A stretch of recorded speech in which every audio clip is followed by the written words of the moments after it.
Hello and welcome to Precon Decon, the video series where I deconstruct the pre-constructed decks of Magic the Gathering's history.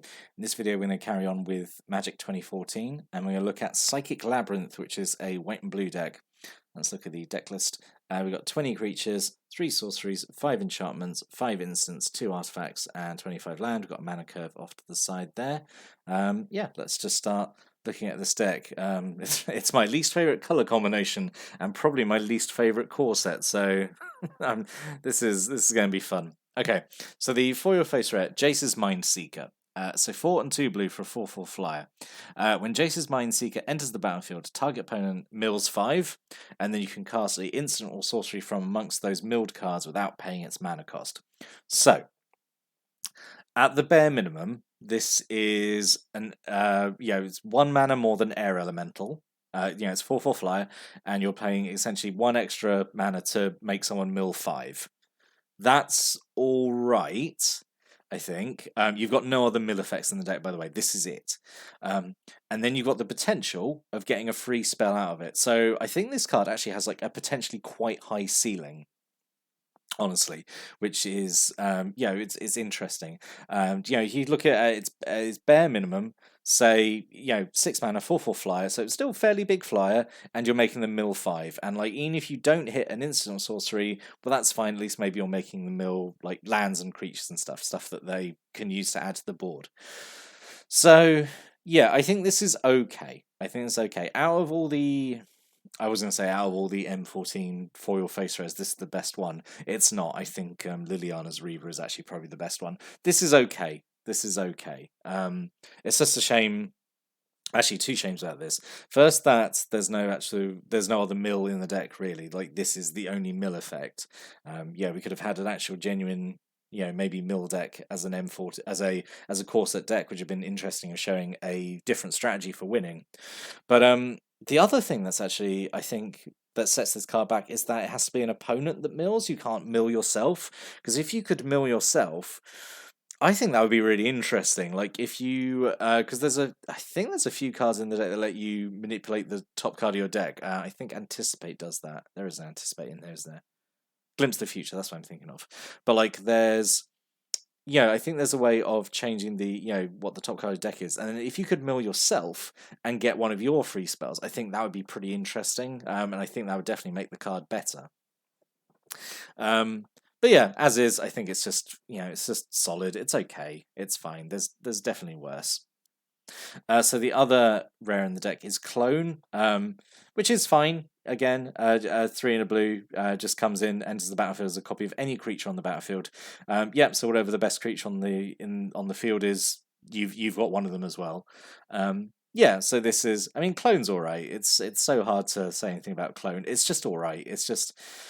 It's not super exciting as a rare. I think it might be exciting maybe to a new player who sees it and be like, "Whoa, I can copy any creature." And to be fair, that is actually quite an exciting effect that like actually comes with a lot of teaching tools to it. Like there's a lot of rules attached to like as copying creatures and stuff. But yeah, it's okay. It's okay. It's just sad, I think, actually though, that like this was one of the better rares that M14 could offer. As like I've said, I think like M14 has like a really like not great card pool, honestly. And there's a huge missed opportunity in M14 and these intro decks, which I am going to cover in a what could have been video, because they really missed the mark, I think, at one point. But anyway. Single Archaeomancer, 2 and 2 blue for a 1/2. When it ends the battlefield, return an instant or sorcery card from your graveyard to your hand. So it's Gravedigger, but for instants or sorceries. It's perfectly fine. So you do have like a fair number of instant sorceries in the deck, so getting another use out of them is okay. 2 Air Servants, just 4 and a blue for a 4/3 flyer, and you pay 2 and a blue to tap a creature with flying. Yeah, this is fine. Just a big old flyer. It's all right. 2 Warden of Evil Style. This is, I think, one of actually the better cards out of M14, honestly. So 2 in the blue for a 2/2 flyer. So straight off the bat, it's Windrake stats, which is perfectly acceptable at this time of the game.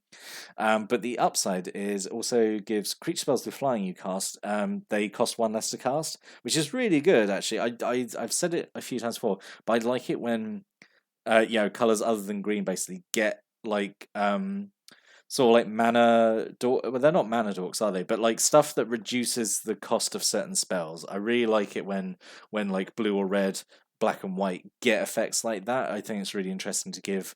Yeah, say because eventually it is a mana dork, but only for certain spells. So yeah, really like Warden of Evil Star. Really like there's two of them in here, and having them in here, you would think, okay, well the deck's then pushing towards like blue white skies, right? Because that's that's the archetype, right? Blue white skies. It's obvious, and I guess that's what the theme of the deck is really. It's just kind of generic blue white skies with some soft control. We've got a single Messenger Drake, 3 and 2 blue for a 3/3 flyer. When it dies, you draw a card. Yep, that's okay. Like being a big 3/3 flyer is alright, and you get some payoff when it dies. Sure, it's alright.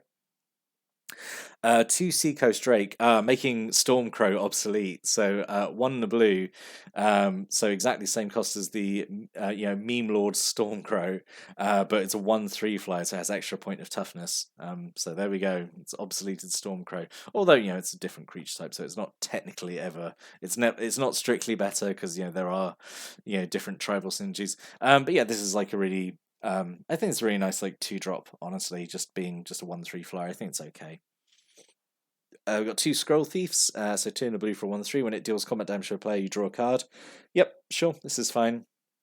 I sort of went off a bit on the Scroll Thief in a previous video where I was like, I really wished that it was just like when it attacks rather than when it deals combat damage to a player, because then you're guaranteed to get the trigger. But it's fine as is. Single Water Servant, 2 and 2 blue for a 3/4. It's got the 2 abilities here, so it can either increase its power and decrease its toughness, or vice versa. This is alright. I think it's okay. Not as good as Air Servant, honestly. Air Servant, I think, is probably one of the better of these. I can't remember if the red ones were in M14. It'd be weird if they weren't. I'm sure they are. They might show up in the other deck. And then 3 Coral Merfolk. This is classic core set filler. Just 1 in a blue for a 2/1 with no other abilities. Yep, sure. I mean, it's a core set. We got to expect, I guess, some like filler vanilla, I suppose. Right. And then we got 2 Master of Diversion, so 2 and a white for a 2/2. Whenever it attacks, tap target creature defending player controls. So I definitely prefer Master Decoy to this. Like, this is, I think there's actually like a really interesting design discussion in this actually. Like, so Master Decoy, Blinding Mage, those. I'm going to just do a dive on these kind of tap down abilities, right? So Master Decoy, super good, creature. Like it's 1 and a white. It's a 1/2, and you pay 1 white and tap it, and you tap a creature down. And the idea is you get an attacker out of the way, you get a blocker out of the way, whatever. But the Master Decoy is also having to tap to do that as well. So I think, which then gives it a lot of versatility, right? Because you don't have to attack with it, you don't have to risk it in combat. But Master of Diversion gets it when it attacks. So this is pushing you to be aggressive with it and basically being proactive and like driving the game forward, essentially. Which is why I think we see, like a lot of attack triggers these days rather than, I guess, more like activate abilities, or not activate abilities, but like abilities that require them tapping. Like generally these days, I feel like a lot of abilities either trigger on attack, or they just cost a lot of mana, but like can be used multiple times. Maybe that's like the feeling I'm getting, and this is kind of like, I feel like, a shift in design philosophy in the game when we get Master of Diversion. Yeah, because it forces you to attack to get the ability, but then you're attacking and like potentially you're not it's not making the game drag on. That's what I'm getting at. I hope that's clear. Obviously I think Master Decoy is better, but Master Decoy leads to kind of longer games and like more kind of frustrating games, I think, where it's kind of thing, isn't it? You could have basically if 2 players have 4 Master Decoys each, like the game is never going to end. Whereas this, at least you can attack with them and tap stuff down. I don't know. Hope you get what I understand. But that was quite a tangent to go on Master of Diversion there. I'll be a lot quicker on Stonehorn Chanter. It's just bad, isn't it? It's 5 and a white for a 4/4, which is bad anyway. Like, that is just bad stats. 6 mana for a 4/4. And then you have to pay 5 and a white to give it Vigilance and Lifelink on a turn. Like, there's no reason this is as expensive as it is.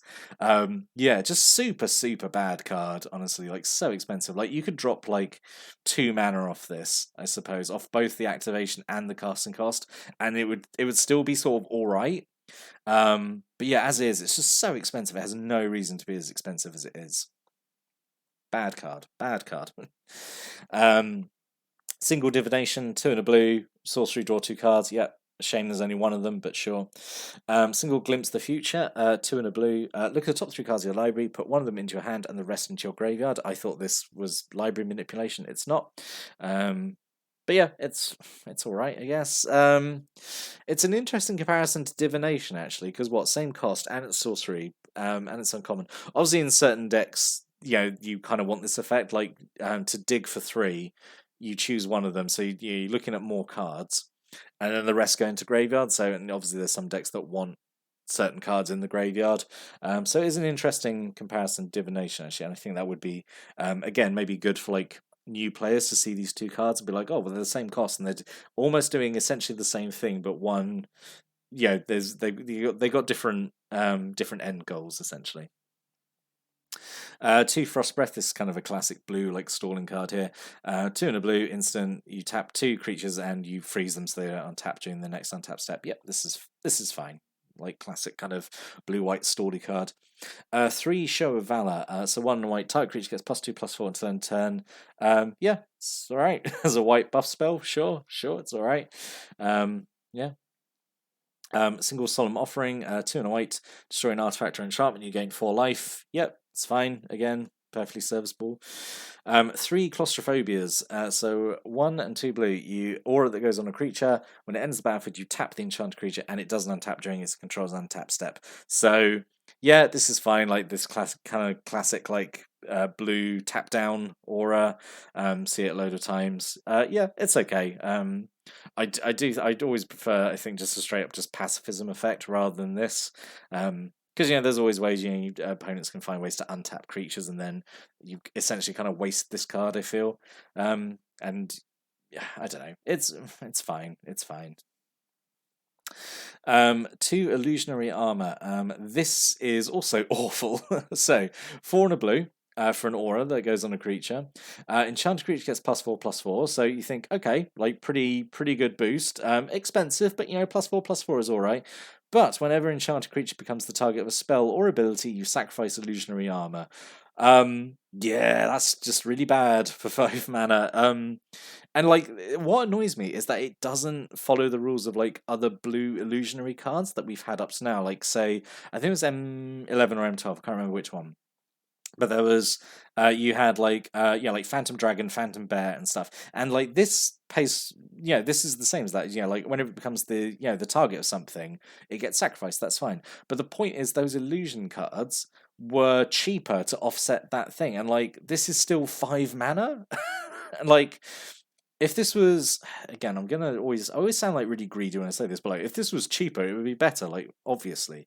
But like this should be 3 mana. This shouldn't be 5 mana. This should be like, at most 3, and then it gives a really big boost, and then with the offset of like it's really easy to remove. It's so expensive, and like it's so vulnerable. But in the way that illusions are vulnerable, that's fine. But the offset is that they are cheaper because they are more vulnerable. So yeah, and that's just a super bad card. Of course, I mean there's always the chance you put this on like the Air Servant or something, or Jace's Mindseeker, and then you've got a massive flyer, and then like then you just swing with it and it's a big flyer in the air, and then it's fine, and your opponent might not have any way of interacting with the creature you put this on, and that's fine.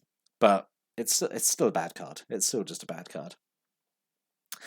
Single Rod of Ruin, 4 mana artifact, 3 tap, does 1 damage to target creature or player. Really annoys me that this is M14 because this is just a bad reprint. Like this was, even by this point in the game, like you could have done better than Rod of Ruin. Like you could have just like done a new version of this, like just having cheaper do more damage or anything like that. So there's a really bad reprint to have an M14. I think that's the thing that annoys me about M14. It's just like a really like weird bad reprints, honestly, and like a lot of the new cards weren't that exciting either.